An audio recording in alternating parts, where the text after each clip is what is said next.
నమస్కారం అండి. This is hash tag you. Seediri Appalaraju నిన్న రాత్రి పలాసాలో అరెస్ట్ అయ్యాడు. అరెస్ట్ అవటం అనేది పోలీసులు ముందే ఇంటిమేషన్ ఇచ్చినట్టు కనిపిస్తుంది. ఎందుకంటే అక్కడ కార్యకర్తలందరూ ఒకేసారి సీదిరి అప్పలరాజు ఇంటి ముందుకు వచ్చారు. ఇది కాకుండా డౌన్ డౌన్ సీఎం అనే నినాదాలు కూడా చేశారు.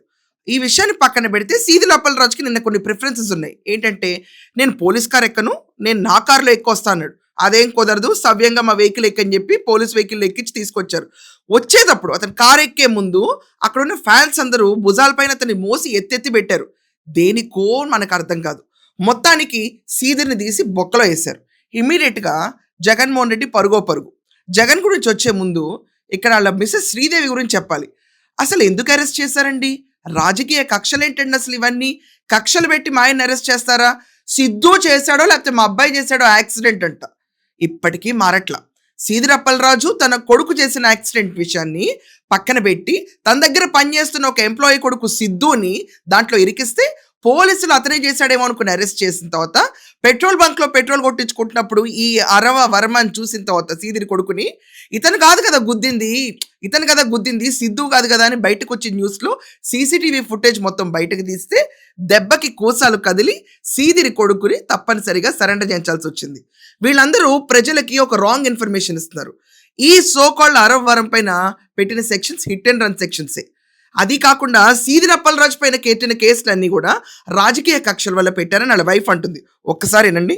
రాను రాను రోడ్డు ప్రమాదాలు బాగా ఎక్కువ అవుతున్నాయి. రోడ్డు ప్రమాదాల్లో మా అబ్బాయి ఉన్నాడా, సిద్ధు ఉన్నాడా, ఇది పక్కన పెడితే ఇన్వెస్టిగేషన్ కి తీసుకొని వెళ్ళినప్పుడు ఒక ఇన్వెస్టిగేషన్ యాక్సిడెంట్ కేసు అని తీసుకున్నప్పుడు ఆ ఇన్వెస్టిగేషన్ యాక్సిడెంట్ కేసు కింద చూసుకోవాలి తప్ప 105 సెక్షన్ వేసేసి హోమిసైడ్ వేసేసి criminal case, murder case, Atchannaidu గారు మాట్లాడారు భర్త తుప్పల్లోకి తీసి లాగేశాము అనుకొని చెప్పేసి ఇవన్నీ చేయాల్సిన అవసరం మాకు లేదు. ఫస్ట్ ఆఫ్ ఆల్ అందులో తను కూడా మాట్లాడారు, శిరీష మాట్లాడారు, కుటుంబ రాజకీయాలు చేయము, పిల్లల రాజకీయం చేయమనేసి. ఇదంతా పిల్లల రాజకీయం, కుటుంబ రాజకీయాలు కాకపోతే హోమిసైడ్ కేసులు ఎందుకు వేశారు మీరే మాట్లాడండి, లేకపోతే శిరీష గారు మీరే మాట్లాడండి. ఎందుకు హోమిసైడ్ కేసు వేశారని చెప్పేసి యాక్సిడెంట్ కేసు కింద ఎందుకు మార్చడానికి మీకు వీలు కావట్లేదు? మీరు ఎందుకు దీనికి సహకరిస్తున్నారు? ఇప్పుడు మీరు పిల్లల రాజకీయం చేయట్లేదు, కుటుంబ రాజకీయాలు చేయట్లేనప్పుడు ఆ కేసులు ఎందుకు తొలగించలేకపోతున్నారు? మేమైతే తొలగించడానికి మేము రోజు మేము పడుతున్న బాధలు, మేము పడుతున్న పిటిషన్ కి వెళ్తున్నాం, చేస్తున్నాం. గందరగోళ వాతావరణం అరెస్ట్ చేశారు. ఇప్పుడు బాబు దానికోసం అరెస్ట్ చేశారో తెలీదు, లేకపోతే పాత కేసులు తీసుకున్నా తెలియదు. ప్రజలందరూ ఉన్నారు అని అంటే మా అండగా ఎప్పుడు కూడా వాళ్ళు నిలబడ్డారు. ఇక చూసారు కదండి, రిమోర్స్ లో కూడా పశ్చాత్తాపం లేదు, రియలైజేషన్ రాలేదు శ్రీదేవికి ఇంకా. సో శ్రీదేవి ఏమంటుందంటే, అక్కడ సిద్ధు చేశాడా మా అబ్బాయి చేశాడా విషయాన్ని పక్కన పెట్టాడంట. ఏంటిది చేసింది నీ కొడుకే, అది బయటకు వచ్చిన సీసీటీవీ ఫుటేజ్ అసలు నీకే తెలుసు. ఫుటేజ్ దాకా ఎందుకు? ఇక్కడ కూడా కొడుకుని షీల్ చేయటం. అసలు తన భర్త ఈ చీదిరి కూర్చుని లిటరలీ ఎవిడెన్స్లు మార్చేశాడు. అది ఎంత పెద్ద కేసో తెలుసా? కుటుంబ రాజకీయాలు ఏంటి? సెన్స్ ఉండి మాట్లాడుతున్నారా? ఎవరన్నా చీదిరిని పద నువ్వు వెళ్ళి గుద్దని చెప్తారా? ఇలా ఉంటే జగన్మోహన్ రెడ్డి అర్జెంటుగా వీళ్ళ కోసం ఒక ట్వీట్ కూడా వేసాడండి. ఏంటంటే, ఒక రోడ్డు ప్రమాదానికి కూడా రాజకీయ కక్ష కొనసాగి ఆయుధంగా మార్చుకునే స్థాయికి ఎన్సీబీఎన్ గారి ప్రభుత్వం నీచంగా దిగజారిపోయింది. ఉత్తరాంధ్ర ప్రాంతానికి చెందిన బీసీ నాయకుడు మాజీ మంత్రి సీదిరి అప్పలరాజు కుమారుడు 18 ఏళ్ల పిల్లాడు. ఇంకా బుద్ధి రావట్లేదా ఎవరికి? పిల్లాడు సరే, బైక్ నడుపుతూ పొరపాటున రోడ్డు ప్రమాదం కారకుడైన ఆరోపణలపై ఇక్కడ క్లియర్గా అర్థం చేసుకోండి.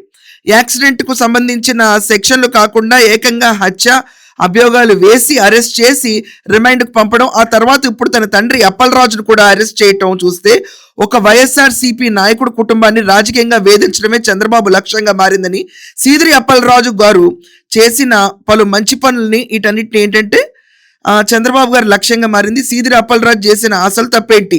చంద్రబాబు ప్రభుత్వం అరాచకాల్ని ప్రశ్నించడమా? పలాస ప్రజల తరపున నిలబడటమా? ఒక డాక్టర్ గా మంచి పేరు సంపాదించిన సేవ చేయటమా? ఇక్కడ అతను అరెస్ట్ చేసింది తన కొడుకుని కేసు నుంచి బయటపడేద్దాం అని కాన్కాక్టెడ్ గా తీసుకొచ్చి పెట్టాడు కాబట్టి ఈ విషయం నీకు తెలుసు. తెలిసినా కూడా ఎక్కడ నువ్వు లొంగకుండా మద్దతు ఇస్తూ ఉంటావు. ఇక్కడ క్లియర్గా ఏంటంటే, ఇప్పుడు పలాసలో 144 సెక్షన్ అయితే అమల్లోకి వచ్చిందండి. ఎక్కడికక్కడ కార్యకర్తలు గుమ్ముగూడి వీళ్ళు కావాల్సిగా చర్యలు చేస్తారు. అతన్ని మ్యాజిస్ట్రేట్ ముందుకు తీసుకెళ్తున్నారు మరి కొద్దిసేపట్లో.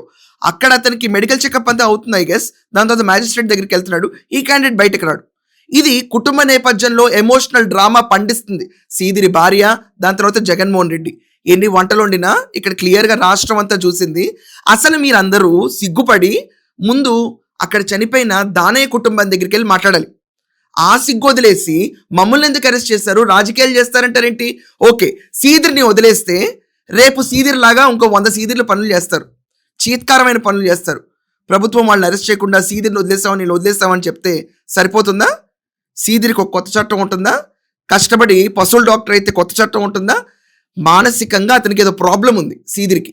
అర్జెంటుగా అతన్ని తీసుకెళ్లి డాక్టర్కి చూపించకపోతే రాష్ట్రం మొత్తం చాలా మంది గల్లంత అవుద్ది. ఇలాంటి వాళ్ళు పక్కన నడపకూడదు. కొడుకుని మార్చేసి ఇంకొక అతన్ని పెట్టాడు చూడండి, అక్కడే అతని మానసిక స్థితి బాల. సో సీదిరిని అయితే ఇప్పుడు మ్యాజిస్ట్రేట్ ముందు ప్రవేశపెడుతున్నారు, రిమైండ్లోకి తీసుకుంటారు.